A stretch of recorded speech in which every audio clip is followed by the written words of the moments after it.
Hey Bianca, how's it going? Good. The Scottish accent is probably going to be quite tough to understand, but I'll try my best. It's to be okay. clear. I understand you.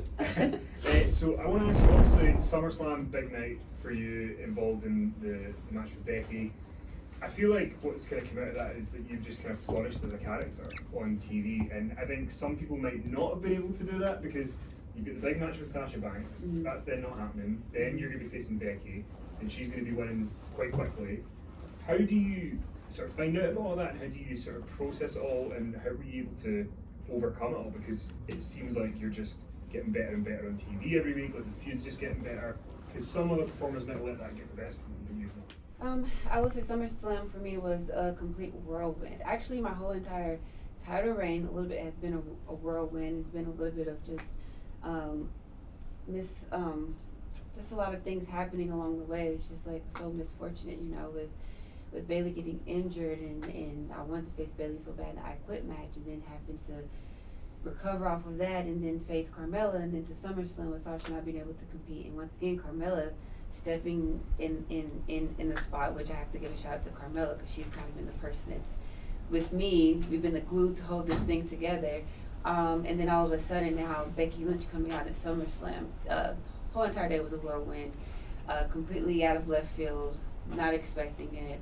And for it all to just kind of crash and burn in 26 seconds was really tough. And I feel like my title reign, I want to do over. Like I said, I feel like it's just been a compilation of just a bunch of just misfortunate things happening. But for me, I was really, I think I've been able to come out on top of it all by just recovering so quickly. And I think my journey, everything has been coming so quickly, and I've just been capitalizing off of it and rising to the occasion and continuing to build my reputation as someone who is always dependable and shows up and shows out and puts on a great show and performs. And you know, I have a reputation of being great at what I do. But I think coming out of this, you know, most people would see me getting beat in 26 seconds as, oh no, it's just the end of her. But I think it's kind of shown how much the fans are behind me, how much I really am the EST. I'm not going to give up and want to rise to the occasion, keep going. So I think it's a great story, a great feud with Becky, and you know, when and if, and I will say when I get my title back, is going to be an even bigger moment for me. Becky did say in a media appearance the other day that she got the call very late in the day. How close did you find out that Becky's coming? Like, how close to the bone was it? It was pretty much very, very, very, very, very last minute. Pretty much when I was in the ring, up until the time that I went out. Very late call, very late moment. Everything, all the emotions that you saw on my face during the match at SummerSlam were real emotions, shock, kind of just like, wow, this is happening. Okay, let's go with it and just be great at what you do. So it was a very, very last minute call. I'm glad Kenny apologised for the accent because mine is much worse. So I know a lot of people ask you about, you know, moments in Bianca Belair's career, and WrestleMania is probably the go-to. If someone was to ask me to see one moment from your career, I think I'd show them a different one, and it's the lifting Otis during the obstacle course. I think that's like one of my favourite moments over the past couple of years. I want to ask you about that, and you know, what were your thoughts? You know, like looking back on that, is that something that you really wanted to do? Is it something you pitched? Was it pitched to you? And just then, what was it like working with Bayley as well through that full rivalry? Well, that's what happens when you work with Bayley. She's someone who's so creative and she's so fun to work with, and that's why I was so like, oh, when she got injured before the I Quit match. I always say this about Bayley: she's a locker room leader, and she's one of the 4 horsemen that I feel like doesn't get as much credit as she should. Because she always rises to the occasion, but she always makes sure the person that she works with, that she brings them up with her as well. She did that for me with the obstacle course, and I will say that's one of the things I was the most nervous about, because people don't realize it's live TV, it's an obstacle course, and I call myself the EST, and I was most nervous about the hurdles, because if I fall, what do I do, you know, and I lose, and then having to pick up Otis. Otis is a big guy, you know, my husband's wrestling. Working with him now on the loop, and he can't even like take him down, and it's rough, but I was super excited about the obstacle course. I feel like it was one of the first things that really introduced me to the SmackDown audience and really introduced me as the EST, so people could really physically, I say it all the time, I'm the EST, but it was a time that I could really show people and people could understand it and really get invested in it and believe it. Yeah, and one other thing slightly different from that I want to ask you about.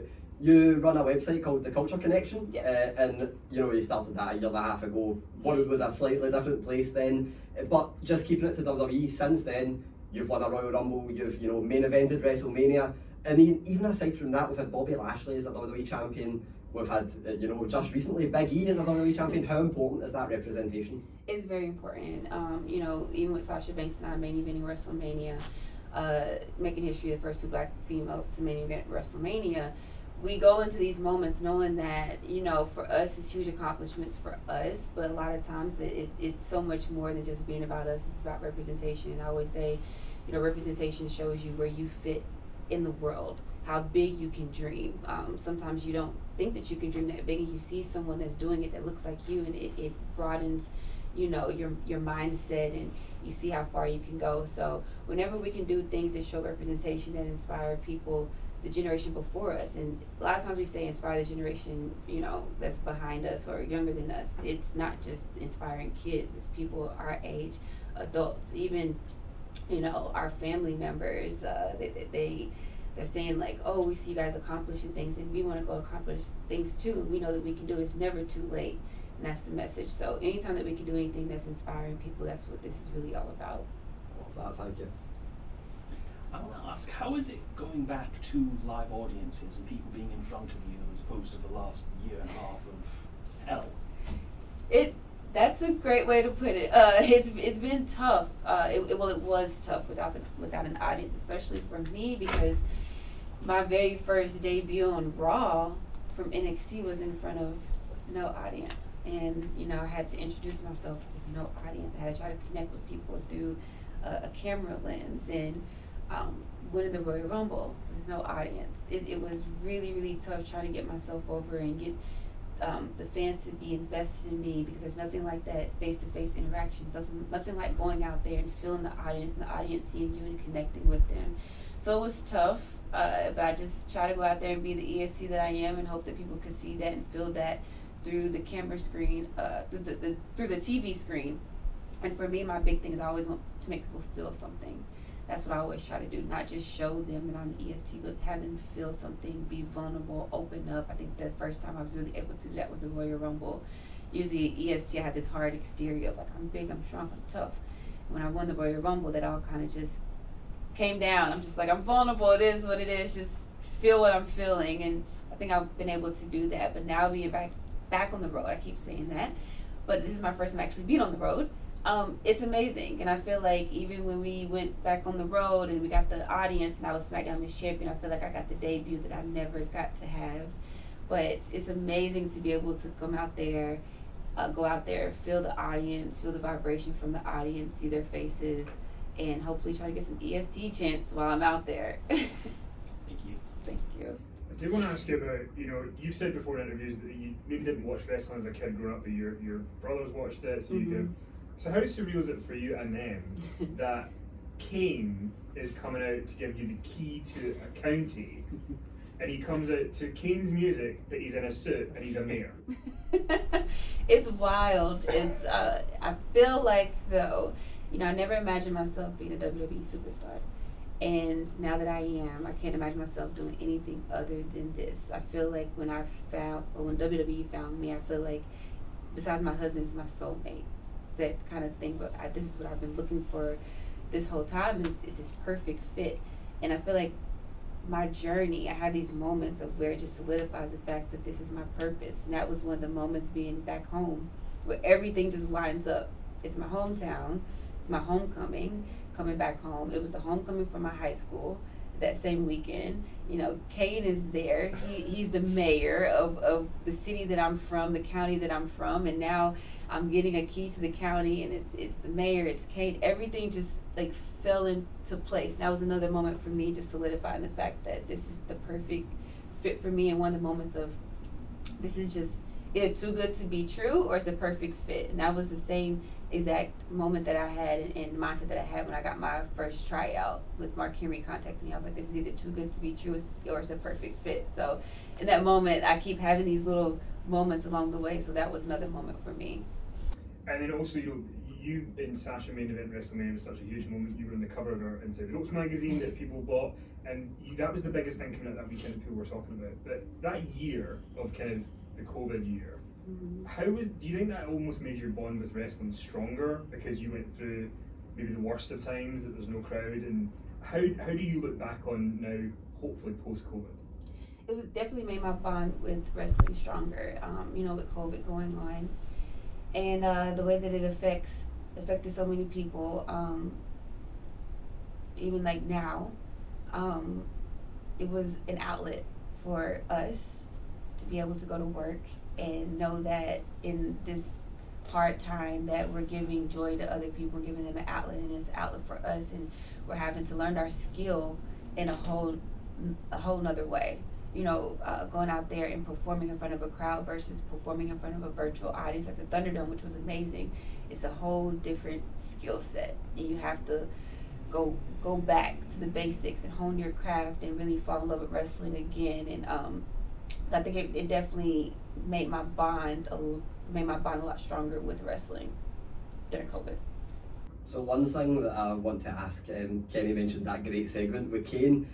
It seems like it's become a normality that we don't be like, oh, the women main evented SmackDown. Obviously it was just a segment, it wasn't like a match, but it's like the women main event and things just seems to be normality now. Yeah. I want to ask, how much are you conscious of that, or is it just like, oh, it's just the way it is now? No, we definitely are very conscious of that. Even in the locker room this weekend, because Becky Lynch and I have been main eventing every single night. And, we were just talking about how 5 years ago, not even just with inside the females locker room, but just all backstage, talking about how 5 years ago, how this was to think about us main eventing every single night of a UK tour or a loop. It's just amazing to know that this is where we are now, and women are main eventing not just one time on WrestleMania or one time on a pay-per-views, on a weekly basis now on SmackDown.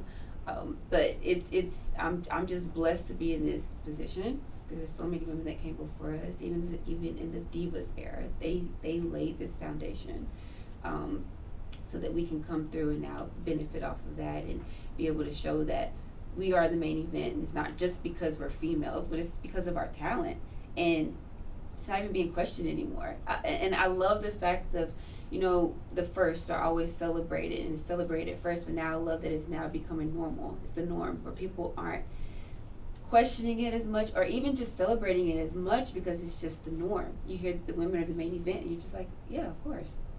I love that feeling. Yeah. And then one other thing I want to ask about the WrestleMania match. Obviously, Montez Ford was one of the first people you seen after that win, but we all know why. Who else was there backstage? What was the instant reaction when you got backstage after that win? Everyone was backstage. The whole female locker room was backstage. In Gorilla, when we first came through the curtain, the women actually, I think they got to go out in the audience and watch it, which is really rare, because we're always in the ring or we're backstage watching on the screen. We hardly ever get to go in the audience and watch it and feel it. So the women went out there and watched it, but then they came straight back to be behind the curtain when I came through, and it was just a moment of just empowerment. Everybody celebrating, everybody being excited. Of course, my husband was back there. TJ was back there, who was our producer, who was amazing.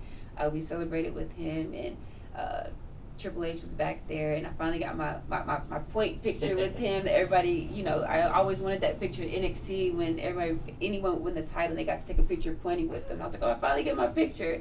But it was a celebration. My whole entire family was there. Our brother was there, who watched wrestling growing up, and we had a moment of he's like, you just won WrestleMania. I'm like, I know, this is wild. It feels like it should be you, because you were the big wrestling fan. So it was just a big celebration. Thank you. I did want to just kind of piggyback off, when you and Sasha main evented WrestleMania, to me one of the best parts was you guys are in the ring facing off, and Michael Cole on commentary just sort of says in passing, this is the first time two women of colour have main evented WrestleMania. And it wasn't a tagline. I know you kind of talked about it a little bit before, but how important was that later on that you found out that it was just, that was part of it, but that wasn't why you were there? It was you guys and the talent. I definitely think that was something that was that needed to be said to set the tone as well, and I'm glad that was said because that's what made it such a big moment in history as well. But at the same time, I love the fact that it wasn't just because we were females, it wasn't just because we were black females, it was because of the talent. And I think that's what's amazing about WWE as well, is that it just transcends across all religions, races, gender, age, no matter what. Everyone felt invested in that moment. And just to look back now, and no one wants to get in the ring and cry before their match, but knowing that in that moment, people felt that and they were that invested where they got emotional as well because they knew how big of a moment that was and how it's going to go down in history. And for me, the thing that sticks with me the most is that when I came into WWE, I started watching different matches, trying to get inspired, trying to figure out, what should I watch, and asking people, like, what matches should I watch? And they're telling me different matches, and to know that in the future, there may be another, not another Bianca Belair, because everyone is their own person, but there may be another woman that comes in, and it's like, what match should I watch? And Sasha Banks and I's match would be the match that they suggested they watch, and they get inspired off of it. Great. And I think, your character is so strong that EST is one of those things that everyone can latch onto because, you've got like everything about it that you can fit into WrestleMania. EST was in the merch. Has anything else ever been pitched to you character-wise, or was it just like, this is definitely the character we need to go with? It actually just kind of happened. No one really pitched it. I remember being in NXT, and Mark Henry came down to the Performance Center, and I was very new, and he asked me, what do you want to be? What do you want people to think about when they see you? And I kind of didn't really understand it at first, but he was like, you want to be able to have something that's very simplified, people can easily understand it, and when people look at you, you don't have to open your mouth, say anything, and they already know what you're about. So that's kind of when I came up with the braid, and my husband encouraged like the signature look, like, no, go with the braid, because even if people come to the show for the first time, they might not remember your name the first time, but they always remember the girl with the ponytail or the braid. So that's, that stuck with me. And then I was kind of I was in NXT. That was a tongue twister. I was in NXT, and I was, cutting promos about how, well, I'm strong, but I'm also fast. I'm also tough. I'm kind of all around. I'm the strongest, and I'm the fastest, and I'm the roughest, and the toughest, and the quickest. I'm just all around athlete. And then the S was kind of at the end of it, so I was like the S, the EST. Oh, EST when I was with NXT. I'm the EST of NXT. It all just was a perfect fit. It all just fell into place, like everything has in my journey. So it kind of just came about, and it was the first thing that I started doing, and it stuck. And it's kind of what I've just been riding with from the beginning.